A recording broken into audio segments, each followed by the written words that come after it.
Shalom, puji Tuhan, haleluya. Tetap semangat dalam Tuhan, apapun juga. Dan kita bersyukur hari ini kita ada sebagaimana adanya kita, karena kasih karunia Tuhan yang berlangsung dalam hidup kita. Nah, hari ini kita akan mendengar kebenaran firman Tuhan, belajar dari tema yang selama ini ingin saya sampaikan namun tertunda, yaitu mendengar suara Tuhan dengan benar. Saya menekankan di sini dengan benar, karena banyak orang bisa aja katakan saya mendengar suara Tuhan. Tapi mendengar suara Tuhan dengan benar menjadi hal yang paling penting dalam hidup kita. Bapak Ibu Saudara kekasih Tuhan, mari kita lihat di sini. Ada firman ini akan saya sampaikan dalam 4 bagian. Jadi ini bagian yang terpanjang, biasanya maksimal saya sampaikan dalam 3 bagian. Dan biasanya cuma 2 rata-rata. Tapi 4 bagian karena memang ada beberapa hal yang ingin saya sampaikan. Namun kalau saya tidak pecah-pecah, kita nggak cukup waktu untuk menyampaikan semua. Nah, hari ini kita akan belajar, mari kita baca dalam kebenaran firman Tuhan. Di dalam Efesus pasal yang kedua ayat yang ke-10. Efesus pasal yang kedua ayat yang ke-10 firman Allah katakan kita akan membacanya bersama-sama dari masing-masing gadget, Alkitab ataupun apa yang sudah ditayangkan di depan. Yuk, 2, 3. Karena kita ini buatan Allah diciptakan dalam Kristus Yesus untuk melakukan pekerjaan baik yang dipersiapkan Allah sebelumnya. Ia mau supaya kita hidup di dalamnya. Kita ini sebagai ciptaan Allah, buatan Allah, dan secara khusus kita diciptakan dalam Kristus Yesus sebagai orang-orang yang telah dilahirkan baru oleh karena iman percaya kepada Tuhan. Maka yang dikehendaki Tuhan setelah kita menerima kebenaran, setelah kita menerima Yesus menjadi juru selamat pribadi kita, dan setelah kita menerima keselamatan dari Tuhan melalui iman percaya kita, maka Allah ingin bahwa kita hidup mengerjakan pekerjaan baik yang dipersiapkan Allah sebelumnya. Bahwa Allah telah merancangkan tiap-tiap kita, kehidupan saya dan saudara, sesuai dengan rancangan Allah. Dia berkata, aku tahu rancangan-rancangan apa yang ada padaku. Dan Allah sangat ingin bahwa saya dan saudara bisa hidup mengerjakan pekerjaan baik, supaya olehnya maka Bapa di surga dipermuliakan. Melalui tampilan kehidupan kita, maka kita ingin supaya Tuhan dipermuliakan. Dan kita bisa mencerminkan siapa Tuhan yang sebenarnya. Nah, kita juga akan membaca di sini bahwa Tuhan memanggil Samuel, ya. Kita akan baca dalam 1 Samuel pasal 3 ayat yang ke-6. 1 Samuel pasal 3 ayat yang ke-6 firman Allah berkata, yuk 2, 3. Dan Tuhan memanggil Samuel sekali lagi. Samuel pun bangunlah lalu pergi mendapatkan Eli serta berkata, ya Bapa, bukankah Bapa memanggil aku? Tetapi Elia berkata, aku tidak memanggil anakku, tidurlah kembali. Apa yang kita baca ini menjadi satu panggilan daripada panggilan Tuhan kepada Samuel yang kedua kali. Yang pertama hal yang sama, yang kedua juga demikian, yang ketiga pun sama, sampai pada akhirnya yang keempat. Saudara-saudara, Allah punya kehendak dan rencana yang indah dalam hidup kita, itu kita sudah percaya. Namun untuk mencapai apa yang Tuhan kehendaki di dalam hidup saya dan saudara itu bukanlah perkara yang mudah. Seringkali penyebabnya adalah kita kurang mengerti apa yang Tuhan kehendaki dalam kehidupan kita. Itu sebabnya kita penting untuk mendengar suara Tuhan. Kita penting suara Tuhan itu menuntun hidup saya dan saudara untuk mencapai apa yang direncanakan Tuhan dalam hidup kita masing-masing. Bahwa kita percaya, kita yakin, tidak ragu bahwa kehendak dan rencana Tuhan pasti yang terbaik buat hidup kita. Tapi masalahnya, apakah yang terbaik itu sudah terjadi di dalam hidup saya dan saudara? Nah, untuk mencapai itu semua kita butuh Tuhan yang menuntun kita. Dan supaya kita bisa dapat tuntunan Tuhan, bukankah kita juga perlu mendengar suaranya dengan benar. Supaya kita nggak salah jalan hidup kita. Di masa daripada Samuel pada waktu itu dituliskan bahwa sebelum Samuel kan kita baca kitabnya adalah Hakim-Hakim. Kalau kita baca kitab Hakim-Hakim dituliskan di masa itu untuk waktu atau kurun waktu tertentu bangsa Israel itu jarang mendengar suara Tuhan. Tidak ada pemimpin rohani yang menonjol pada waktu itu. Mereka hidup dan mereka mengerjakan apa yang baik dan benar menurut pandangannya sendiri. Firman Tuhan karena jarang didengar dan orang tua Samuel juga jarang mendengar dan Samuel pun sama seperti itu. Maka kita bisa lihat pada waktu Samuel dipanggil oleh Tuhan, ya seringkali kebanyakan kita bisa aja keliru. Nggak kenal suara Tuhan kayak apa. Dan hal itu yang dialami oleh Samuel. Ya, orang-orang banyak, nggak jarang kita mendengar, saya dengar suara Tuhan loh.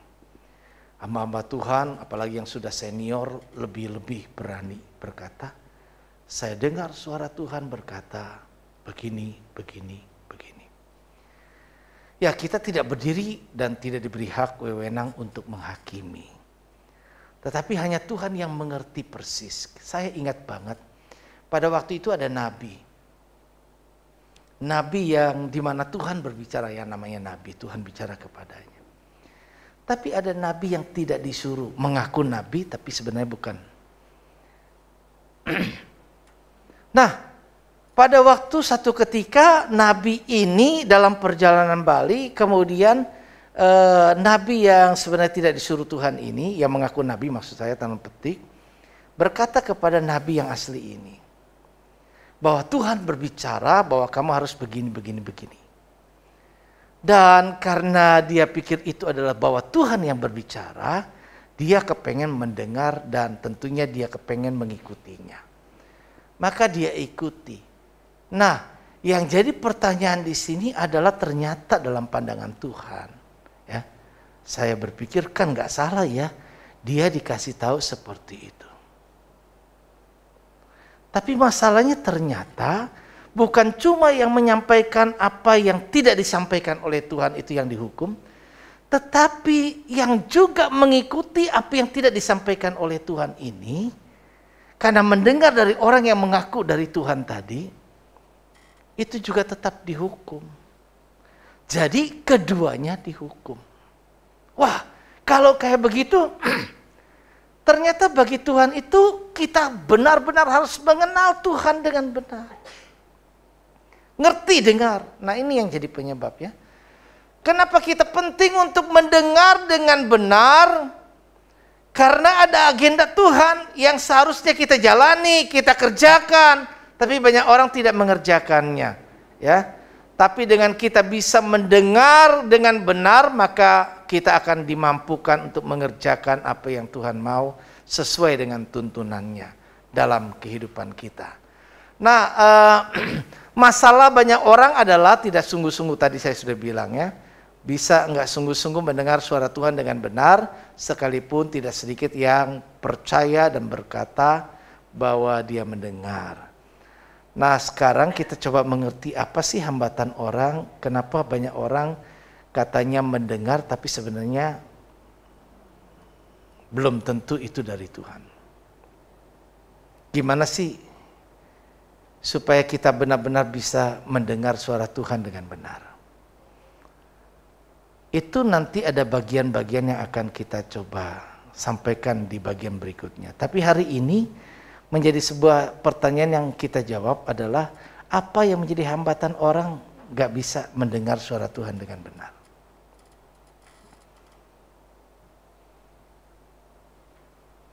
Ada 3 hal yang saya sampaikan di sesi ini adalah yang pertama, seperti dikatakan ditulis dalam 1 Samuel pasalnya yang ketiga ayat berikutnya yaitu ke-7, dari ayat 6 yang tadi sudah kita baca, maka dikatakan di sana adalah Samuel belum mengenal Tuhan. Firman Tuhan belum pernah dinyatakan kepadanya. Yang menjadi halangan Samuel ketika dia mendengar suara Tuhan dan tidak mampu mengenali bahwa itu suara Tuhan, tetapi secara keliru berpikir dan menafsirkannya bahwa itu adalah suara Imam Eli yang memanggilnya. Maka respon dia pada waktu dia dengar suara Tuhan itu adalah dia menyaut kepada Imam Eli. Ya Bapak. Dia kemudian bangun samperin Imam Eli. Bapak memanggil aku? Tidak, aku tidak memanggil engkau. Tidurlah kembali anakku.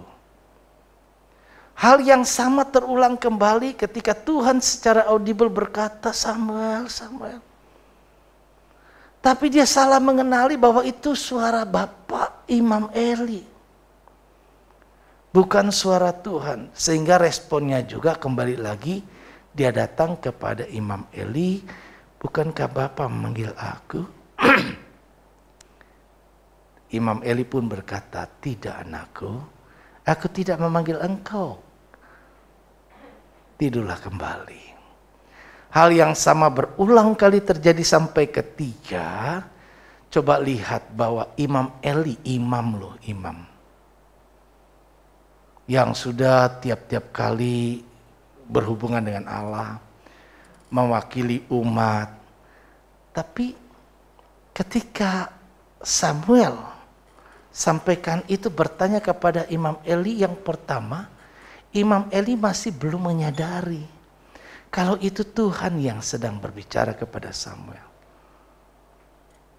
Sampai ketiga kali baru Imam Eli dikatakan ditulis setelah 3 kali itu, barulah Imam Eli menyadari bahwa Tuhanlah yang berbicara kepada Samuel. Lamanya kita ini menjadi orang Kristen bukan menjadi ukuran. Bukan parameter patokan bahwa kita ini sudah mengenal Tuhan dengan benar. Mengenal Tuhan dengan benar. Banyak orang rasanya, saya Kristen gak mungkin dong saya gak kenal Tuhan. Siapa Tuhanmu? Tuhan Yesus Kristus. Tapi apakah benar kita benar-benar sungguh-sungguh kenal Tuhan itu? Persoalannya sesama kita aja kan, bukankah kita seringkali kurang dapat mengenal satu sama lain? Buktinya masih terjadi kesalahpahaman, orang salah tafsir, orang salah mengira kita siapa kita, maksud kita dan seterusnya. Bahkan orang-orang yang tinggal satu rumah, hubungan dekat, hubungan darah sekalipun, bahkan juga tentunya kita bisa lihat pasangan kita sendiri bisa aja salah pengertian sama kita. Tinggal serumah, tinggal sekamar, bahkan tidur seranjang. Tapi bisa saja orang tidak mengenal kita dengan benar. Itu yang kelihatan, apalagi yang gak kelihatan.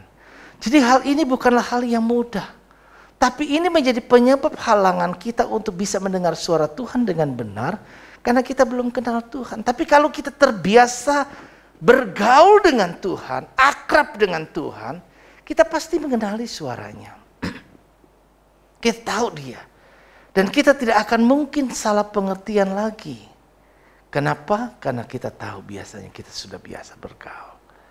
Ibadah seseorang kepada Tuhan, keintiman hubungannya dengan Tuhan, kehidupan sehari-harinya itu mencerminkan apakah seseorang itu sudah atau belum mengenal Tuhan itu dengan benar. Jadi kata-kata gak cukup loh. Gak cuma mengaku saya sudah kenal Tuhan. Hari ini mungkin kita bisa melihat apakah benar saya sudah kenal Tuhan apa enggak? Apakah selama ini saya bisa membedakan ini suara Tuhan atau bukan?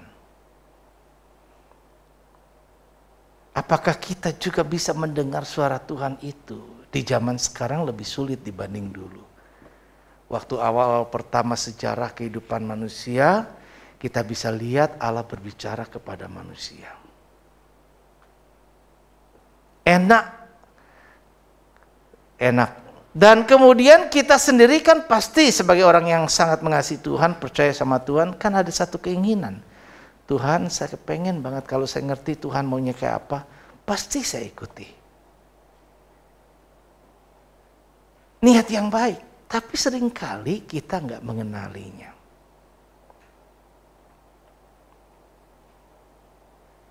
Dan akhirnya bisa keliru. Jadi mengenal Tuhan dengan benar itu akan membantu kita untuk juga mengenali suara Tuhan yang berbicara kepada kita. Hosea pasal yang ke-6 ayatnya yang ke-3a menasihati kita, marilah kita mengenal dan berusaha sungguh-sungguh mengenal Tuhan. Hosea mengajak saya dan saudara untuk bisa sungguh-sungguh berusaha agar bisa mengenal Tuhan. Karena ini bisa menjadi hambatan kita untuk mendengar suara Tuhan dengan benar. Jika kita tidak mengenal Tuhan juga dengan benar. Hal yang kedua yang perlu kita juga, pengenalan akan Tuhan ini dikatakan dalam 2 Petrus pasal 3 ayat 18 berkata begini, pasal yang ke-8. Akan tetapi saudara-saudaraku yang kekasih, yang satu ini tidak boleh kamu lupakan. Di hadapan Tuhan satu hari sama ya, dengan 1000 tahun dan 1000 tahun sama seperti satu hari. Kita bisa lihat di sini bahwa ada banyak kejadian-kejadian yang terjadi dalam kehidupan kita yang tidak kita duga. Kita berada di ujung dari zaman. Jadi ada banyak hal yang lainnya. Kalau kita lihat nubuatan pada akhir zaman itu adalah bahwa ada banyak nabi-nabi palsu yang akan muncul. Orang yang berkata begini, begini, begini. Nah itu dia, kalau kita nggak kenal Tuhan dengan benar, kita bisa keliru nanti ngikutinnya. Kita bisa keliru dan itu membahayakan kehidupan kita. Kita bisa tersesat, bisa disesatkan, dan bisa menyesatkan. Tersesat, disesatkan, dan menyesatkan. Jadi karena itu penting buat kita. Kemudian Rasul Petrus pun menasihati kepada kita sekalian agar kita bertumbuh. Ayat yang ke-18 dari 2 Petrus 3 berkata, tetapi bertumbuhlah dalam kasih karunia dan dalam pengenalan akan Tuhan dan Juru Selamat kita Yesus Kristus. Petrus mendorong saya dan saudara untuk bertumbuh dalam kasih karunia dan dalam pengenalan akan Tuhan dan Juru Selamat kita Yesus Kristus, supaya nantinya bagi Dia kita mampu bisa menyampaikan kemuliaan bagi Allah sekarang dan sampai selama-lamanya. Sekali lagi ingat, kita ciptaan Allah, ya, ciptaan dalam Kristus Yesus, sudah lahir baru sebagai orang percaya. Tuhan mau kita mengerjakan pekerjaan yang baik.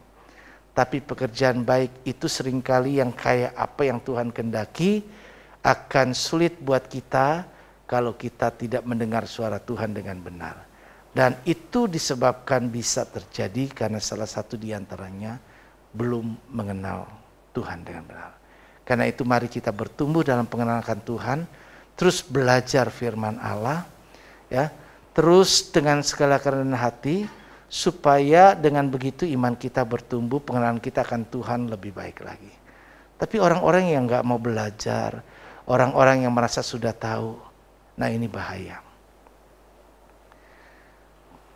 Lu sok kenal gue lu, padahal kamu nggak kenal. Kan suka kayak gitu ya. Kita merasa sama teman, gue kenal dia, gue tahu dia siapa. Tapi benar nggak lo tahu tentang saya? Seringkali kamu aja suka keliru, salah paham, salah tafsir. Kamu tiba-tiba bisa diam-diam marah sama saya, kenapa? Kamu menyangka, menduga saya begini. Padahal kalau kamu kenal karakter, kamu kenal sifat saya, kamu kenal saya tidak akan mungkin kayak gitu. Kamu tidak akan mungkin salah paham. Begitu juga kita dengan Tuhan. Kita juga dengan Tuhan. Kalau Tuhan berkata begini-begini, benar gak ya? Nah itu nanti kita akan coba pelajari. Bagaimana kita mengenali suara Tuhan dengan benar pada sesi-sesi berikutnya. Nah yang kedua, alasan kedua, mengapa kita tidak bisa mendengar suara Tuhan dengan benar, halangannya adalah ini. Di dalam Yohanes pasal yang 10 ayatnya yang Yohanes 10 ayat 4b dikatakan, dan domba-domba itu mengikuti dia karena mereka mengenal suaranya. Ayat 27 dikatakan, domba-dombaku mendengar suaraku dan aku mengenal mereka dan mereka mengikut aku. Jadi yang kedua kita bisa pahami di sini yang menjadi hambatan kita nggak bisa mendengar suara Tuhan dengan benar karena kita belum menjadi domba Tuhan. Salah satu ciri daripada domba itu dia kenal suara gembalanya. Pasti kenal. Jadi kalau kita nggak kenali suara gembala, yaitu Gembala Agung Tuhan Yesus Kristus, Allah kita, maka mungkin jangan-jangan kita belum jadi domba. Karena rumusannya kalau jadi domba, pasti kenal gembalanya. Kalau nggak kenal gembalanya, berarti dia bukan dombanya. Bisa dua, memang dia belum jadi domba, atau bisa juga dia bukan dombanya. Kalau kita nggak kenal Tuhan, berarti mungkin kita belum jadi dombanya Tuhan. Gembala lain panggil domba orang lain, kan domba orang lain juga nggak akan nurut, karena dia bukan gembalanya. Apalagi yang bukan gembala, yang manggil mau dikaya apa sekalipun nggak bergerak dia, nggak kenal siapa dia, nggak ngikut. Kenapa? Karena memang bukan dia dombanya. Tapi kalau kita adalah dombanya Allah, maka kita pasti mengenalinya. Domba Tuhan memiliki pendengaran yang peka akan suara Tuhan yang menjadi gembalanya. Nah kita lihat apa sih ciri-cirinya, karakteristik daripada domba itu. Yang pertama, kita coba sekalian introspeksi saya dan saudara. Apakah memang saya ini mengenali suara Tuhan, suara gembala kita ya? Saya melihat ada jemaat yang bisa juga keliru dengan saya. Ya saya pikir memang mereka belum menjadikan saya gembalanya. Mungkin ada banyak orang menyebut, siapa gembala GBI Gunung Sari? Pendeta Paulus Pujianto, iya. Tapi saya nggak bangga sih dengan itu. Saya masih sedih kok kalau saya tidak dijadikan gembala jemaat. Cuma gembala sidang. Saya cuma jadi gembala atas gedung gereja atau merek gereja ini, tapi tidak menjadi gembala dari tiap-tiap jemaat. Mereka nggak kenal siapa saya, mereka bisa salah paham dengan saya. Tapi kalau orang yang benar jadi gembala, yang pertama tadi ciri-cirinya, karakteristiknya adalah kenali suara gembalanya. Yang kedua, yaitu mentaati gembalanya. Kalau kita adalah domba daripada Tuhan, kita juga pasti akan mentaati. Karena domba pasti taat sama gembalanya. Terus dia juga mengikutinya, nggak cuma taat, tapi kemana gembala itu pergi, dia pergi juga ikuti. Yang keempat kita bisa lihat bahwa domba itu ciri khasnya memang dia butuh penggembalaan. Dia nggak bisa cari makan sendiri, dia nggak bisa hidup sendiri. Dia butuh ada orang yang mengarahkan dia. Ayo, kawanan domba tadi. Diarahkan, digiring kemana. Nah kalau kita tidak merasa butuh bahwa Tuhan menggembalakan kita, mungkin kita masih belum punya ciri-ciri sebagai seorang domba Allah. Tapi seorang domba Allah itu, maka dia pasti akan butuh penggembalaan dari Tuhan. Seorang jemaat juga sama. Dia pasti harusnya membutuhkan penggembalaan. Kalau dia domba. Yang Berikutnya kita bisa lihat bahwa domba itu suka bergerombol. Dia nggak suka individu pribadi masing-masing doang sendiri, jalan sendiri. Dia suka berkumpul. Masuk dalam sebuah komunitas bergabung. Nah, kita pun harusnya seperti itu. Sebagai domba Allah, kita kepengen ada dalam komunitas orang-orang percaya. Kenapa? Karena memang dengan adanya komunitas itu kita akan punya kebersamaan. Dulu ada yang namanya KTB, kelompok tumbuh bersama. Jadi kita mengalami pertumbuhan secara bersama-sama, ada persekutuan di antara sesama. Kenapa perlunya ada ibadah di gereja? Karena di samping persekutuan kita dengan Tuhan itu bisa kita lakukan di mana saja. Tapi kita juga diperlukan ada persekutuan dengan sesama. Karena itu ada ayat yang menuliskan. Ibrani 10 ayat 25. Janganlah kita menjauhkan diri dari pertemuan-pertemuan ibadah kita. Seperti yang dibiasakan. Terbiasa. Kekhawatiran saya ketika kita terbiasa dengan keadaan kita ibadah online, ibadah live streaming. Adalah keengganan kita kembali untuk beribadah di gereja. Padahal firman Tuhan ada tertulis. Kalau kita lihat di sana, baca, renungkan. Dan tidak ada firman Tuhan yang bisa digagalkan dengan adanya teknologi. Sekarang teknologi makin canggih, ada metaverse. Metaverse itu apa? Wah, luar biasa. Pernah dengar kan nih? Metaverse. Orang-orang ke gereja bisa diwakili. Kita ketemu satu sama lain bisa diwakili. Bukan dengan pertemuan kita secara fisik. Tapi teknologi semuanya menggantikan. Bisa nggak kayak gitu? Bahkan ada yang pemberkatan nikah secara metaverse. Cuma begitu. Benarkah itu secara Alkitabiah? Jangan-jangan nanti ada Tuhan teknologi. Dan memang kalau kita belajar tentang teologi modern akan mengarah ke sana. Bahkan sudah ada yang seperti itu. Saudara, mari kita menjadi domba-domba Allah. Supaya dengan begitu kita akan mengenal suara gembala kita, Allah pribadi. Kalau kita adalah domba, percayalah bahwa gembala itu pasti akan menuntun kita kepada padang rumput yang hijau dan air yang tenang. Dia akan menyegarkan jiwa kita. Itulah gembala yang baik. Dan gembala yang baik udah pasti dipastikan adalah Yesus Kristus.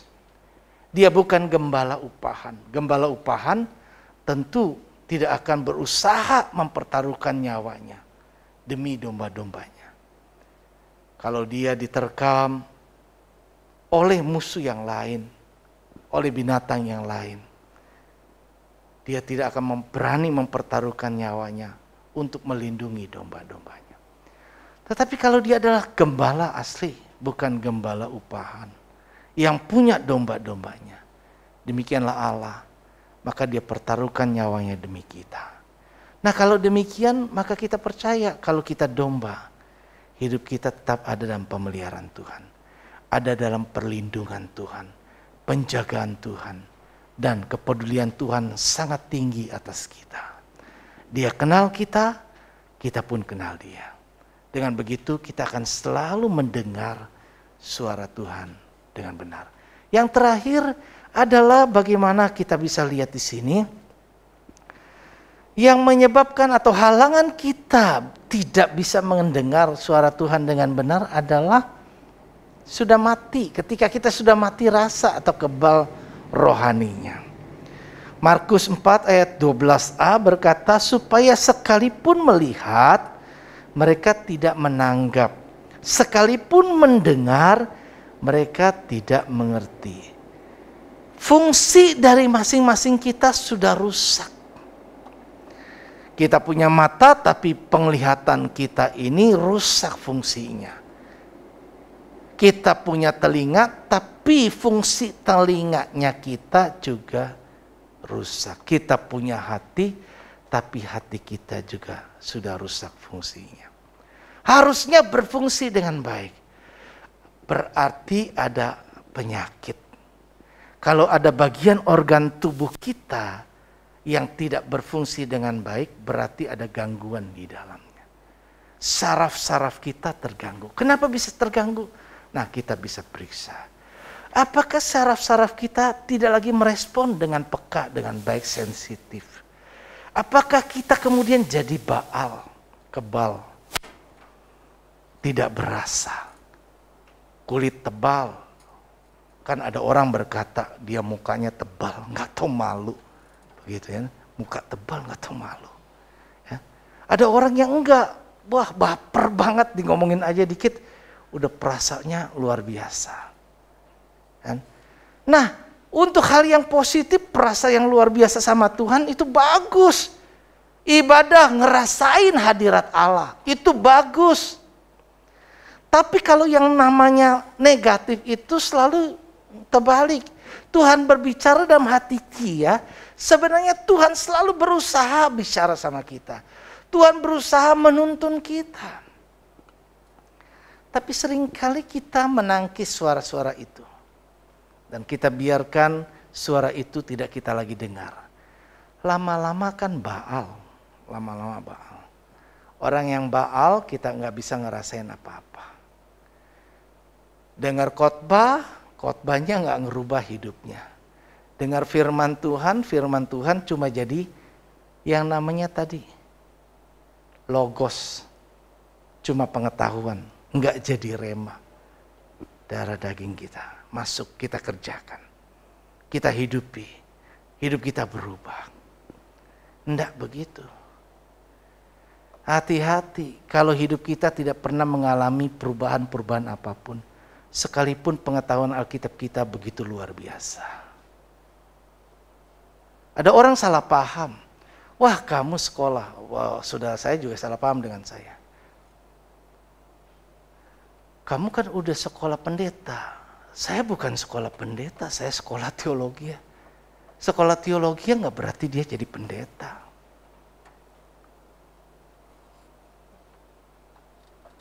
Jadi sering orang kalau nggak benar-benar memahami. Nah, kita juga seperti itu. Saya waktu kemarin 2 minggu lalu memeriksakan diri ke profesor lagi. Waktu saya punya tangan ini diketok sama profesor karena saya mengeluh, Prof, saya punya tangan masih kebas, masih kesemutan. Waktu awal saya kena stroke itu saya kesemutan sampai setengah. Kan karena memang bagian kiri saya yang bermasalah. Jadi dari muka ini udah kesemutan.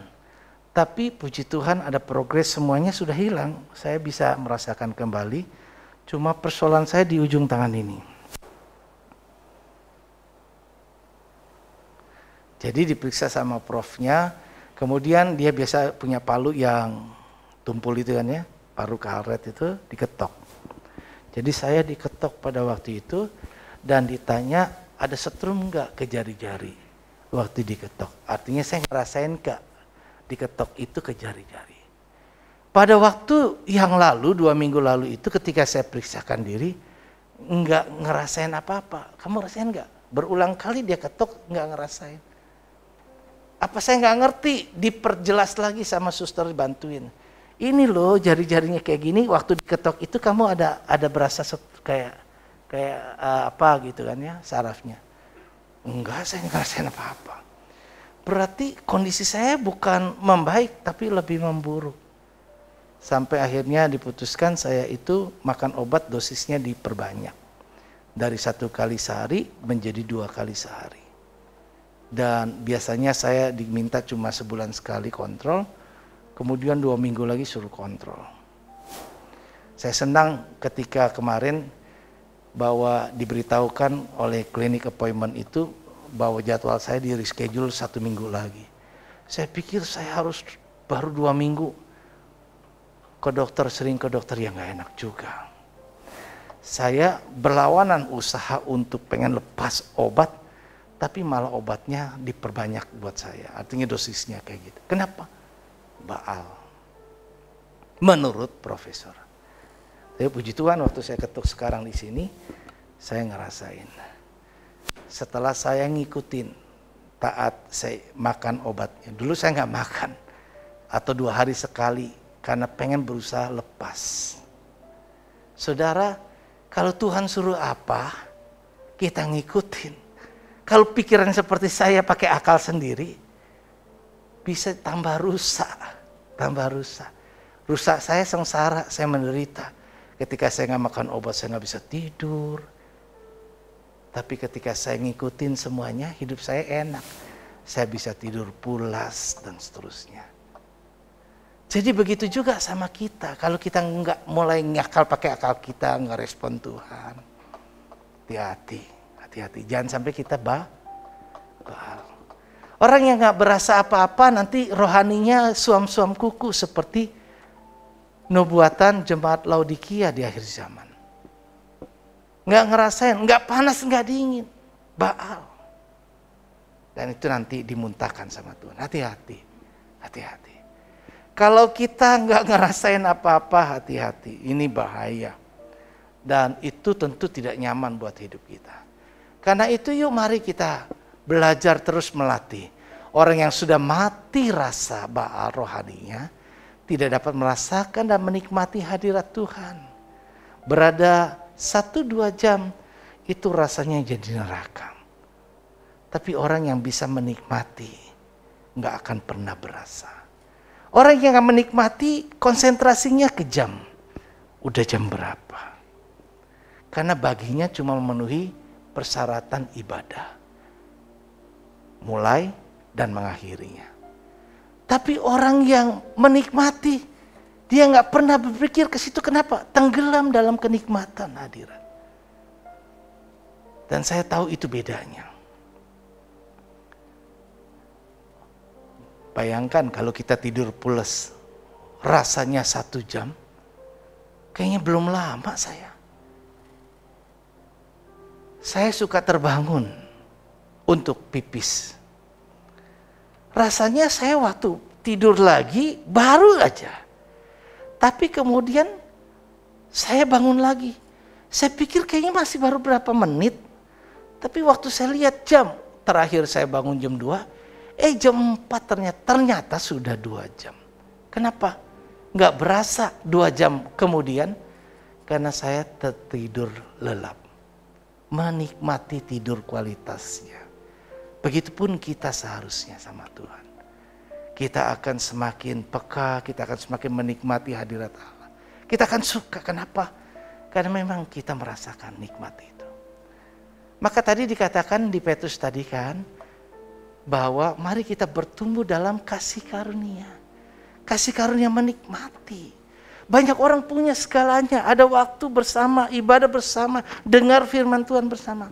Tapi enggak menikmati, enggak ada karunia menikmati. Hati-hati.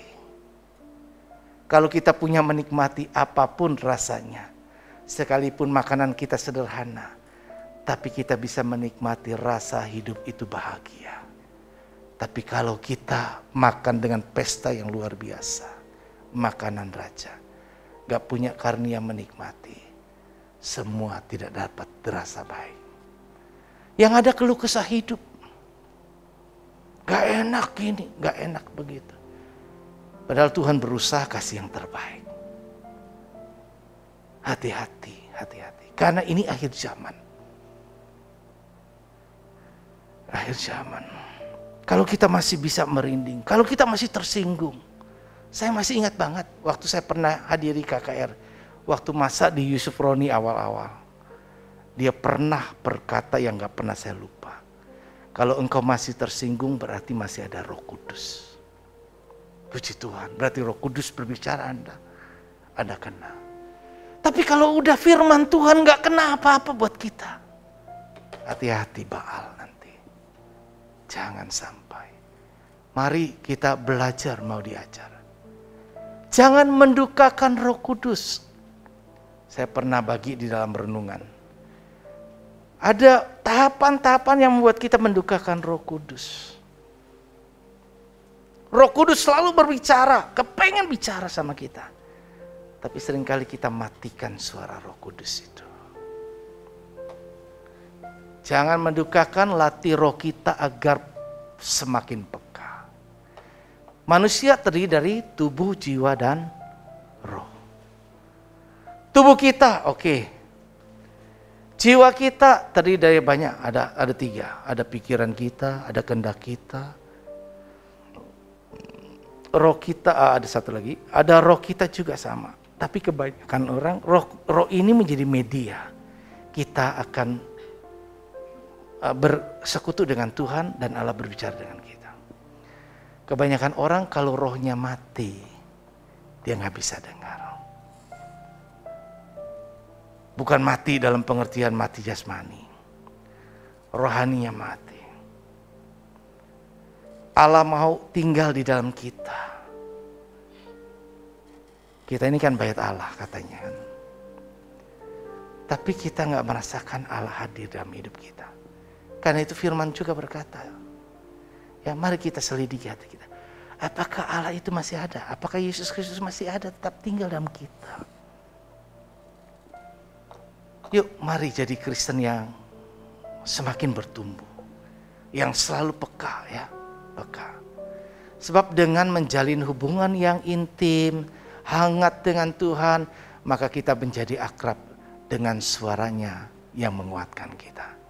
Tapi kalau kita tidak bangun hubungan yang baik, nggak melatih kepekaan. Dulu saya belajar banget bahwa ketika ada suara-suara yang sering berkata kepada saya pikirkan saya baru. Tadi pagi saya sampaikan. Ada suara bahwa Tuhan, ada suara berkata berdoa. Saya baru berdoa. Baru selesai. Tapi begitu saya bangun beranjak, terus ada suara lagi berdoa. Coba bayangkan kalau saya pakai akal, kan baru saya. Nggak saya latih. Tapi suara itu makin hilang dan akan bicara dengan saya. Sampai saya berkata kepada gembala saya dulu, almarhum Om Tan. Om, saya sering dengar suara gitu. Ya, gembala akan mengarahkan saya. Dia bilang, kalau kamu dengar suara itu, ikuti. Dan saya belajar itu. Saya ikuti. Doa lagi. Dan semakin saya ikuti, suara semakin banyak bicara. Semakin melatih. Sampai ketika waktu saya sekolah, saya berjalan. Saya merasa ada hadirat Tuhan yang terbuka. Bagaikan langit terbuka. Bagaikan ada Allah yang menyertai. Kita bisa merasakan Tuhan gak jauh dari kita. Apakah kita sudah bisa menikmati seperti itu? Yuk kita periksa diri kita. Supaya kembali kepada situasi keadaan di mana kekristenan kita menjadi Kristen yang peka akan kehadiran Tuhan.